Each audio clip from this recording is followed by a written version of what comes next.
आसमान छू रहे पेट्रोल डीजल के दामों पर ब्रेक तब ही क्यों लगती है जब चुनाव का समय आसपास होता है। वैसे तो सरकार कहती है कि पेट्रोल डीजल की कीमत निर्धारित करने में उनका कोई रोल नहीं है। ऑयल मार्केटिंग कंपनियां ही पेट्रोल डीजल की कीमतें निर्धारित करती हैं। लेकिन जो डेटा आज हम आपको बताने जा रहे हैं वो ये साफ साफ बताता है कि फ्यूल के दामों पर सरकार का नियंत्रण ना होते हुए भी है। तो चलिए शुरू करते हैं। केंद्र सरकार ने 3 नवंबर को पेट्रोल डीजल पर एक्साइज ड्यूटी कम करने की घोषणा की थी। अगले ही दिन देश भर में पेट्रोल डीजल की कीमतों में कमी आई और कई राज्यों ने भी पेट्रोल डीजल पर टैक्स कम किया।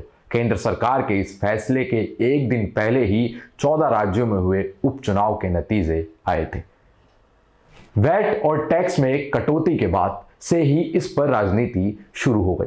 विपक्षी पार्टियों ने कहा कि यह उपचुनाव नतीजों का असर है। केंद्र सरकार पर इससे पहले भी ये आरोप लगते रहे हैं, लेकिन सरकार हमेशा इन आरोपों को नकारती रही है। तो चलिए यही आपको बता देते हैं कि कब कहां चुनाव हुए और उस दौरान पेट्रोल डीजल की कीमतें किस तरह बदली।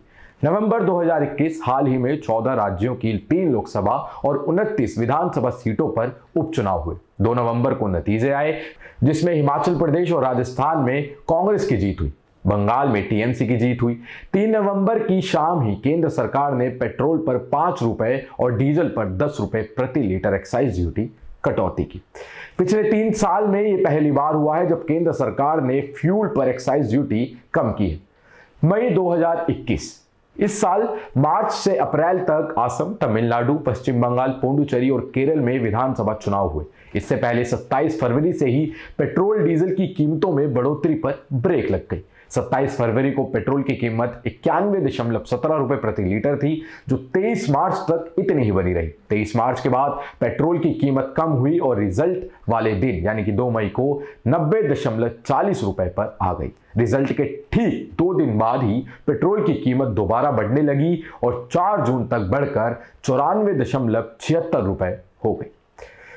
अक्टूबर नवंबर 2020 में बिहार में चुनाव हुए थे। बिहार चुनाव के ऐलान से पहले और नतीजे आने के बाद कुल 58 दिन तक दाम नहीं बढ़े। 10 नवंबर को चुनावी नतीजे आने के 1 महीने बाद 10 दिसंबर तक पेट्रोल 83.31 रुपए लीटर और डीजल 73.87 रुपए लीटर हो चुका था। यानी चुनाव के 2 महीने पहले 1 पैसा भी इजाफा नहीं हुआ और उसके बाद 1 महीने के भीतर 2 रुपए से ज्यादा बढ़ोतरी हुई। मई 2018 में कर्नाटक में विधानसभा चुनाव हुए। तब वोटिंग से पहले लगातार 20 दिन तक पेट्रोल डीजल की कीमतों में कोई बदलाव नहीं हुआ था। 24 अप्रैल को पेट्रोल की कीमत 74.63 रुपए प्रति लीटर थी, जो 13 मई तक इतनी ही बनी रही। इसी तरह डीजल की कीमत लगातार 20 दिन तक एक जैसी ही बनी रही। 12 मई को वोटिंग खत्म होने के बाद अगले 15 दिन में ही पेट्रोल की कीमत 4 रुपए से ज्यादा बढ़ गई। दिसंबर 2017 में गुजरात में विधानसभा चुनाव हुए। 9 दिसंबर को वोटिंग हुई और 1 महीने पहले 9 नवंबर से ही पेट्रोल की कीमतों पर ब्रेक लग गई। 9 नवंबर को पेट्रोल की कीमत 69.85 रुपए थी, जो 9 दिसंबर तक कम होकर 69.18 रुपए पर आ गई थी। 14 दिसंबर को वोटिंग खत्म हुई और अगले ही दिन पेट्रोल की कीमत में 3 पैसे की बढ़ोतरी हुई। काउंटिंग के 1 महीने बाद पेट्रोल की कीमत में 2 रुपए से ज्यादा बढ़ोतरी की गई।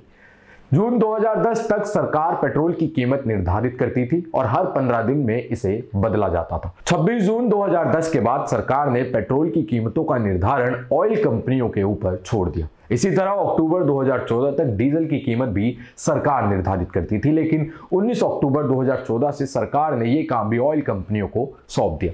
ऑयल कंपनियां अंतर्राष्ट्रीय मार्केट में कच्चे तेल की कीमत, exchange rate, tax, petrol diesel के ट्रांसपोर्टेशन का खर्चा और बाकी कई चीजों को ध्यान में रखते हुए रोजाना पेट्रोल डीजल की कीमतें निर्धारित करती है।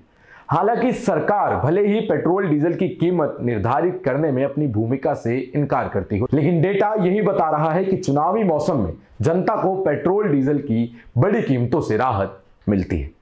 आप देख रहे थे ग्लोबल नाउ 24/7। मैं तुषार मिलूंगा आपसे अब अगली वीडियो में। तब तक के लिए धन्यवाद।